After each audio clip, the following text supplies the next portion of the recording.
Hello dear students, आज हम सुब्रमण्य भारती की टाइमलेस पोएम भारत और लैंड का एक डिटेल्ड विजुअल गाइड एनालिसिस करेंगे। This session is specially tailored for class 9th literature. Kaveri book से ये पोएम ली गई है। हम पोएम के structure, core pillars, text explanation with difficult word meaning and literary devices को ब्रेक डाउन करने की कोशिश करेंगे ताकि आप इसके एग्जीक्यूशन और डीप रूटेड नेशनल प्राइड को अच्छे से समझ सकें। Let's get right into it. सबसे पहले शॉर्ट इंट्रोडक्शन पोएट का और पोएम का। जैसा कि मैंने बताया कि this poem is written by Subramania Bharati. He was celebrated poet who wrote this tribute to India, मतलब जिन्होंने ये पोएम जो है as a tribute to India करके लिखी है। And revered as the father of modern Tamil literature, Tamil literature के ये फादर कहे जाते हैं। He was a composer, he was a journalist and along with that he was a great patriot. इसके बाद पोएम के बारे में थोड़ा समझ लेते हैं। पोएम जो है वो इसका जो फॉर्म है वो ओड फॉर्म है। ओड जो है, जैसे हिंदी में कविताएं होती हैं, कोई दोहा होता है, कोई छंद होता है, उसी तरह इंग्लिश में भी पोएम के बड़े फॉर्म हैं। सोनेट सुना होगा आपने, ओड सुना होगा, तो कपलेट है, तो ये ओड फॉर्म में लिखी गई है। अब ओड क्या होता है? It is a lyrical poem that expresses deep admiration, praise और रेवरेंस फॉर अ प्लेस और आइडिया। ओड जो है वो एक लिरिकल गाई जाने वाली, लिरिकल मतलब जिसे आप सुर में लयबद्ध कर सकते हो, तो ये लिखी जाती है किसी के प्रेज़ में, किसी जगह के प्रेज़ में, किसी आइडिया को तारीफ़ करते हुए। तो ये ओड फॉर्म जो है में लिखी गई है ये पोएम भारत और land. This entire poem is an ode design to foster a sense of national pride, मतलब नेशनल प्राइड को हाईलाइट करते हुए ये पोएम लिखी गई है।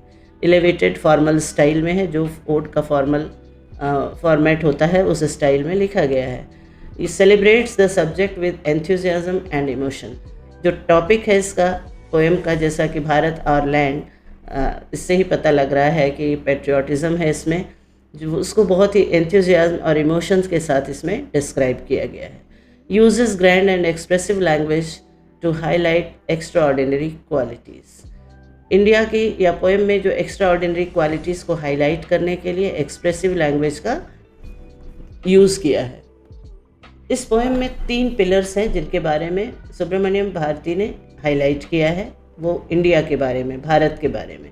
सबसे पहले इंडिया की नेचुरल ब्यूटी को उन्होंने प्रेज़ किया है, praising the unparalleled physical landscape. Physical landscape जो इंडिया का है, जैसे माइटी हिमालय, जेनरस गंगा, इन सब चीज़ों को उन्होंने हाईलाइट किया है पहले पिलर।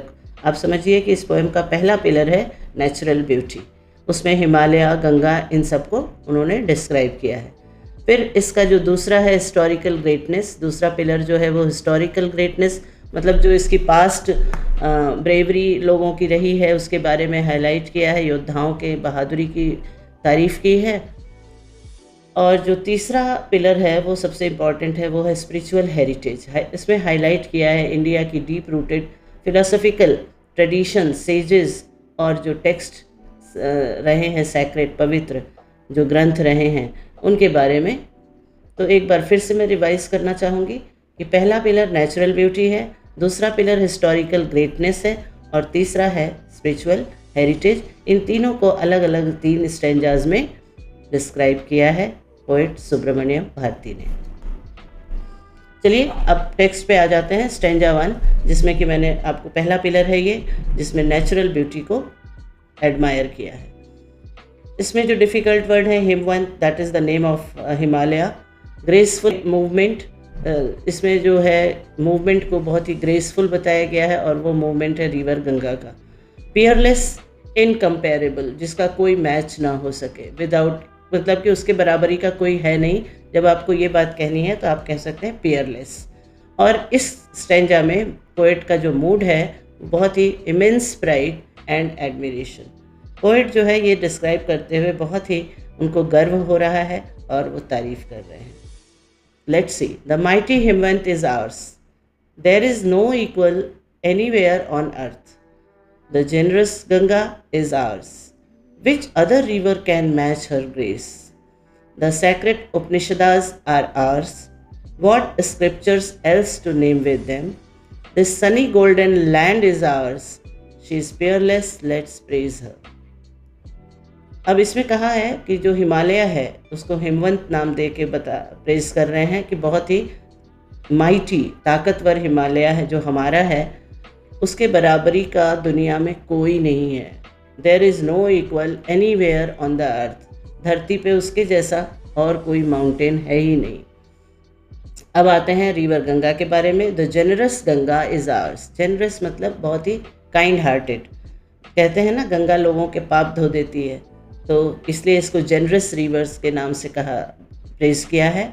और ये भी कहते हैं कि which other river can match her grace. जिस ग्रेस से वो बहती है गंगा, उस तरह से उसका कोई मुकाबला कोई और रिवर कौन सी रिवर कर सकती है. मतलब no river can match her grace. Then next sacred Upanishads. जो वेद पुराण उपनिषद जो लिखे गए हैं वो हमारे हैं. What scripture else to name with them. और उसके साथ और कौन सा स्क्रिप्चर आप लगाओगे, क्योंकि उनके अंदर सब कुछ है. This Sunny golden land is hours.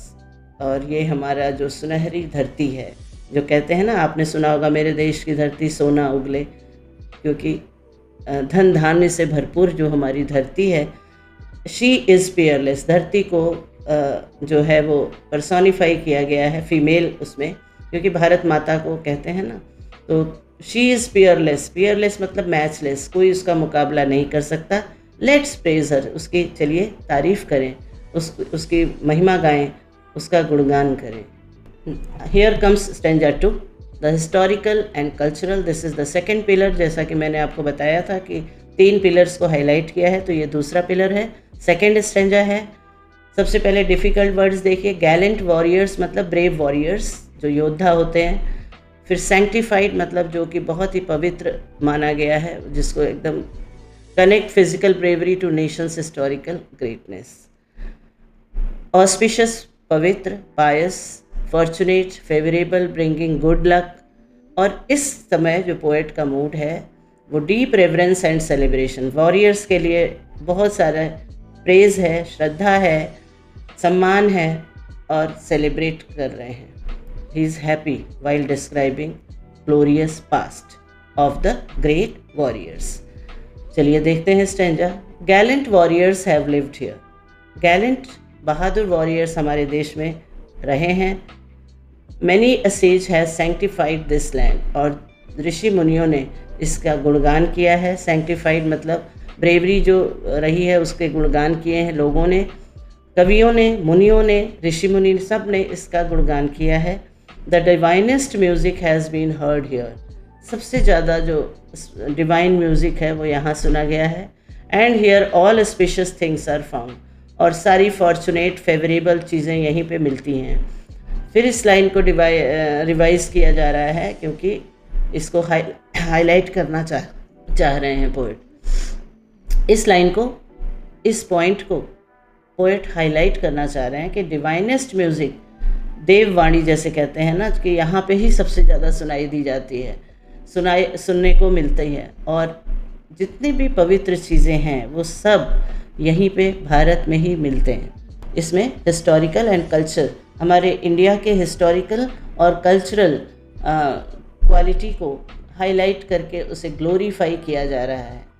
Third pillar या थर्ड स्टैंजा, स्पिरिचुअल लेगेसी. हमारा एक इतिहास रहा है अध्यात्म का. यहीं पे ब्रह्म का ज्ञान सबको मिला है, चाहे वो बुद्धा हों, चाहे और भी कोई ऋषि मुनि रहे हों.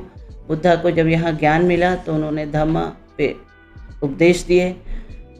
Of hoary antiquity is Bharat. होरी का मतलब है एंशेंट टाइम की जो पहचान भारत की रही है. That is peerless, let's praise her. अब देखिए डिफ़िकल्ट वर्ड इसमें ब्रह्म, अहम ब्रह्मास्मि वर्ड आपने सुना होगा कि हम ही ब्रह्म है. ब्रह्म का जो ज्ञान लोगों को भारत में ही मिला है. बुद्धा को आपको पता है कि उनको ज्ञान की प्राप्ति मिली थी गया में, जो बिहार में है. Associated with self realisation and ultimate, सत्य और ज्ञान की खोज में वो निकले थे, जो उन्हें इंडिया में ही प्राप्त हुआ. फिर धम्मा क्या है? Teachings of Buddha. और उन्होंने धम्मा मतलब अपने उपदेश जो है वो इंडिया में और ना सिर्फ भारत में बल्कि बाहर आसपास के पड़ोसी देशों में भी इसका प्रचार कराया। और उनका जो मेन था कंपैशन एंड नॉन वायलेंस, अहिंसा, दया भाव, अहिंसा, ये उनका मेन उपदेश रहा है। उसके बाद हॉरी एंटिक्विटी का मतलब है एंशिएंट टाइम में जो हमारे चीज़ें रही हैं, वो एक बहुत ही प्राउड फील होता है जब हम उसके बारे में सुनते हैं, पढ़ते हैं। यहाँ पे पोएट का मूड एकदम मेडिटेशन के वे में है, काम, कंटेम्पलेटिंग मतलब ध्यान करते हुए, स्पिरिचुअल रिवरेंस मतलब कि अध्यात्म को एक सम्मान देते हुए उन्होंने इसे डिस्क्राइब किया है। अब आप देखिए, ये मैट्रिक्स जो ब्रेक डाउन करता है कि कौन सा एलिमेंट क्या सिंबलाइज करता है। वैसे तो मैंने पोएम में बताया है, पर इस तरह से याद करने में आपको आसानी होगी। हिमवंत किस चीज़ का प्रतीक है? Strength and permanence. Ganga purity and generosity, grace का भी आप कह सकते हैं। Upanishads spiritual and philosophical legacy. Gallant warriors and sages, courage and wisdom. Sages ये है विजडम के प्रतीक हैं, गैलेंट वॉरियर्स करेज, ब्रेवरी आप कह सकते हैं। ब्रह्म knowledge and Dhamma, knowledge and enlightenment. Brahma knowledge जो है वो और धम्मा इसका जो ये नॉलेज और एनलाइटमेंट को रिप्रेजेंट करते हैं। Sunny golden land, richness and glory. Now थोड़ा सा टेक्निकल एवोल्यूशन करते हैं। Look at the use of hyphen. Hyphen जो है वो पोएम में यूज़ किया गया है, जैसे the mighty Himavant is ours, there is no equal. Ours के बाद हाइफन है, तो ये स्ट्रक्चरल एक चॉइस किया गया है। हाइफन से एक डेलिब्रेट पॉज क्रिएट होता है जो रिदम को चैंट लाइक बनाता है और स्टेटमेंट को, पंच को डबल कर देता है। स्टेटमेंट जो है उसको और हाईलाइट करने के लिए ये हाइफन लगाया गया है। The mighty Himavant is ours, इसके बाद देखिए there is no equal anywhere on the earth. तो रिदम के लिए पॉज किया गया है, थोड़ा पॉज दिया। हाइफन का मतलब है थोड़ा पॉज, और ये जो प्रेजेंट करता है एक की एलिमेंट इंडिया की ग्रेटनेस को before the hyphen, and makes a strong assertion about its uniqueness after the hyphen। पहले उसकी स्ट्रेंथ, ग्रेटनेस को, और उसके बाद उसकी यूनिकनेस, दोनों को सेपरेट कर रहा है, मतलब दोनों को हाईलाइट करने के लिए यहाँ पे हाइफन यूज़ किया गया। और हाइफन का एक और पर्पस होता है पॉज, मतलब पॉज, जहाँ हाइफन होता है वहाँ पॉज होता है। तो ये पॉज जो है वो एक deliberate sense of admiration and pride को क्रिएट करने के लिए भी लगाया गया है। कहने को ये एक छोटा सा मार्क है, पंक्चुएशन मार्क है, लेकिन देखिए इसके क्या ऑब्जेक्टिव है, इसके क्या फंक्शन है, ये भी जानना ज़रूरी है इस पोएम में। तो एक तो रिदम के लिए, दूसरा पॉज के लिए, तीसरा स्ट्रक्चर ऐसा है, इसकी वजह से हाइफन का यूज़ किया गया है। इसको आप लिटरेरी डिवाइसेस में बता सकते हैं, द पावर ऑफ पंक्चुएशन। यहाँ देखिए अब कुछ फिगर ऑफ स्पीच जो है वो यूज़ किए गए हैं। हाइपरबोली, एग्जेजरेशन का ये फिगर ऑफ स्पीच होता है। जैसे there is no equal anywhere on earth, ये हर एक को, जैसे कहते हैं ना कि मेरी मम्मी पापा बेस्ट हैं, तो उसी तरह से अपने देश को सभी लोग प्यार करते हैं और सबको यही लगता है कि उसके जैसा दुनिया में कोई नहीं है, पर ऐसा तो नहीं है ना। ये एग्जेजरेशन है एक तरह से। इसको लिटरली अगर आप लेने लगें तो ऐसा तो नहीं मिलेगा आपको, और भी चीज़ें ऐसी मिलेंगी, लेकिन ये जो है एक तरह से इम्पैक्ट डालता है माउंटेन के हाइट के, माउंटेन के स्ट्रक्चर को, कंट्री की ग्रेटनेस को, तो इसलिए यहाँ पे हाइपरबोली है। दूसरा मेटाफर एंड इमेजरी को कई जगह यूज़ किया गया है। Descriptive language creating vivid mental picture. Imagery का मतलब ये होता है कि आपके दिमाग में एक पिक्चर क्रिएट हो जाए। अब देखिए सनी गोल्डन लैंड जो है वो एक मेटाफर है और विविड इमेजरी है जो इंडिया की अबंडेंट वेल्थ के बारे में है, और नेचुरल ग्लोरी को मेंटल पिक्चर में कन्वर्ट कर देती है। ऐसे डीप एनालिसिस जो है वो मैं आपको पोएम में बीच बीच में, जो भी आपकी पोएम है, बताती रहूँगी। इसके लिए अगर आपको ये अच्छा लगे, यूज़फुल लगे, तो चैनल को सब्सक्राइब करना मत भूलिएगा। चलिए आगे बढ़ते हैं। अगला फिगर ऑफ स्पीच क्या है? Alliteration. Alliteration H sound, consonant sound जो है वो बार बार हर्ड, हियर, मैनी, ये सारे जो साउंड हैं सेज, सैंक्टिफाई सर। तो ये जो है ये अलिट्रेशन फिगर ऑफ स्पीच है। फिर repetition, ours word she is fearless let's praise her, ये कई बार रिपीट किया गया है जोर देने के लिए। Repeated to show the pride and belonging, ours को बार बार रिपीट किया गया अपनी बिलोंगिंग शो करने के लिए। रिटोरिकल क्वेश्चंस कुछ पूछे जा रहे हैं जिसमें जब रिटोरिकल क्वेश्चंस ऐसे होते हैं जिसमें कोई जवाब नहीं देना है, बस उससे आपको एक मीनिंग समझ में आएगी। Which other river can match her grace, मतलब आपसे पूछ नहीं रहे हैं, मतलब कह रहे हैं कि ऐसा कौन सी रिवर जो उसका मैच कर सकती, मतलब कोई नहीं कर सकती, दैट मीन्स मैचलेस। इसी तरह दूसरा, what other scripture else to name with them. तो ये जो है सुपीरियरिटी को एक्सप्रेस करने के लिए एक फिगर ऑफ स्पीच है। रिटोरिकल क्वेश्चंस पूछे जाते हैं पोएम में। देन पर्सोनिफिकेशन है, sunny golden land is our she is peerless, she इसको एक फीमेल में पर्सोनिफाई किया गया है इंडिया को, तो यहाँ पे पर्सोनिफिकेशन है। देन सिम्बोलिज्म, बहुत सारे मैंने आपको अभी जो चार्ट बना था दिखाया, Himavant strength and greatness, Ganga purity and life, Upanishads knowledge and wisdom, golden land richness and prosperity. Poetic device and atmosphere एक और इन्वर्जन है। The order of sentence is changed for poetic effect, of hoary antiquity is Bharat. Ancient जो पहचान है भारत की, इसको थोड़ा सा सीक्वेंस चेंज किया जाता है, तो यहाँ पे इन्वर्शन है। Exclamation, she is peerless let's pleasure, ये सब छोटे छोटे फिगर ऑफ स्पीच हैं जो आप ढूंढ के खुद भी लिख सकते हैं। अगर इस पर कोई क्वेश्चन आता है या एक्सट्रैक्ट में आता है तो यू शुड बी फेमिलियर, क्योंकि पोएम में फिगर ऑफ स्पीच बहुत बार पूछा जाता है। मेटाफर, गोल्डन लैंड जो पहले डिस्कस कर चुके हैं, और टोन जो है ओवरऑल पोएम की प्राउड, पेट्रियाटिक, एडमायरिंग टोन है। और टोन और मूड दोनों अलग अलग चीज़ें हैं। टोन इस वे में टोन में कहा गया है, और मूड मतलब कि वाइल राइटिंग, कंपोजिंग और डिस्क्राइबिंग द पोएम, मूड कैसा है पोइट का। तो टोन है proud, patriotic, admiring tone. Mood है it creates a feeling of pride and respect for the nation, ये मूड आ जाता है। अल्टीमेट जो मैसेज है, फाइनल साइड समराइज करते हैं कोर ऑब्जेक्टिव को लेके, she is peerless let's praise her. ये सिर्फ लाइन नहीं है, ये पोएम का अल्टीमेट मैसेज है। इंडिया यहाँ सिर्फ एक ज्योग्राफिकल मैप नहीं है, it is treated as a living sacred entity. Tone is proud and aiming to build an unbreakable sense of national identity. Metaphor है, टोन है, ऑब्जेक्टिव है, तो यही अल्टीमेट मैसेज है। Sense of nation, to create a sense means one should have, this is the message, one should feel a sense of national pride and remind the reader of the unparalleled cultural identity.